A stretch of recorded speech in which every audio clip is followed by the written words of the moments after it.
Be the change you want the world to see and you want to see in the world. That's the mantra that Jessica Wilson lives by, and she has been making a change in some communities in Jamaica. She joins us now to tell us about her first community and wellness fair. Good morning, Jessica.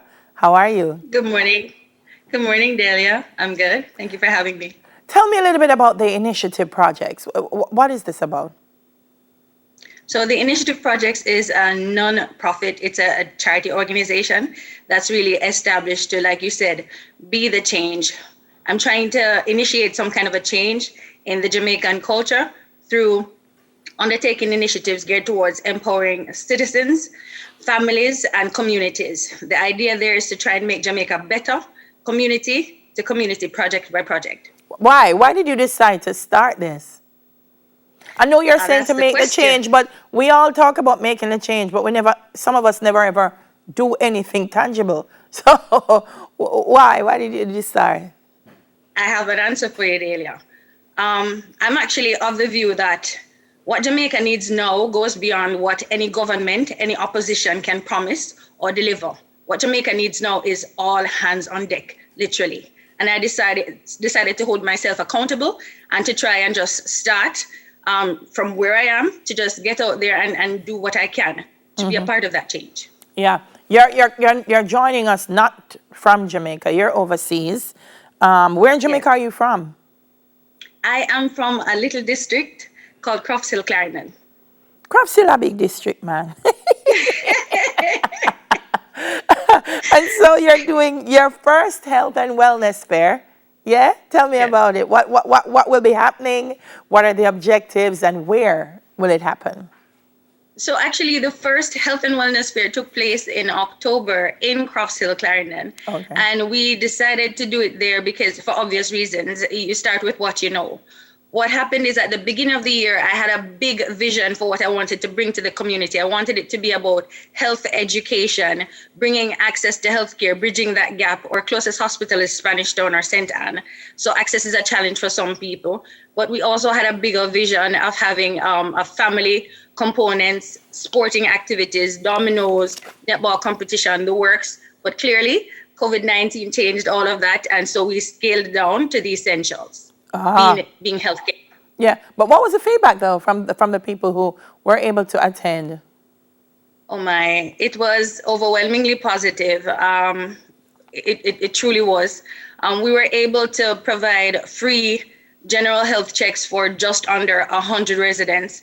Persons were able to see a physiotherapist for absolutely free consultation. Everybody who saw the physiotherapist got tailored exercise routines and techniques for them. We had the Diabetes Association on board offering free testing and there are some other services that they offered at significantly discounted rates. The feedback was overwhelmingly positive. There's a need that was there, and I think we really hit the nail on the head with that one. Yeah, I'm finding a lot when these wellness and community fairs take place that there really is a health access gap in a lot of communities. Absolutely. Yeah. Especially the remote ones. Yeah. You say that you know Crofts Hill, it's a big district, but it's a big district that stands way at the top of a mountain that sits beyond where the park is. It's a far away. It's a way to go. Yeah. Yeah. I'm glad that you were able to do that. So what's next? What are the plans that you have for the initiative projects? What's next? So the initiative projects.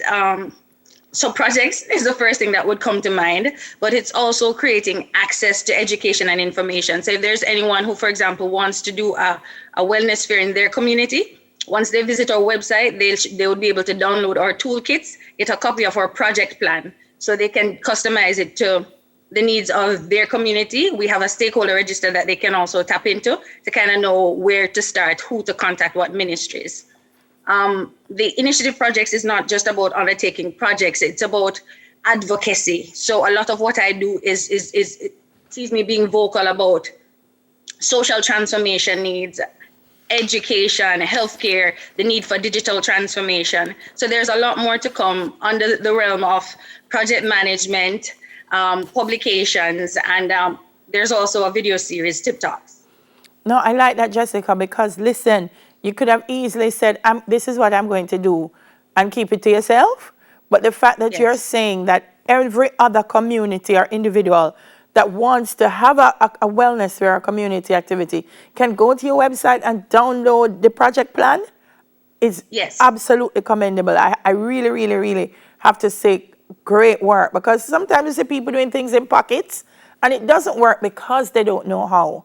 And so I'm really, really happy you did that. Collaboration is the way to go. Yes, yes. No, so I believe that you're here for Jamaica and not for Jessica when you do things No, like not this. at all. How do people find you? How do people find your website? If people want to contribute to you, how do they do that? So we have a website. It's theinitiativeprojects.org. We're also on social media. That's Facebook, Instagram, also LinkedIn at The Initiative Projects. So we're The Initiative Projects on all platforms. Wonderful. So people can go on and make a link to you, and they'll get an idea as well of what's happening and what's going to be next and all of that. Tell me a little bit about your background. You're a trained educator? I am. I am a trained teacher. And whether or not you're in the classroom, a teacher is a teacher always.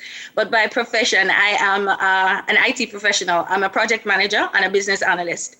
So the initiative projects is what I intend to do in the long term, but for now, part-time.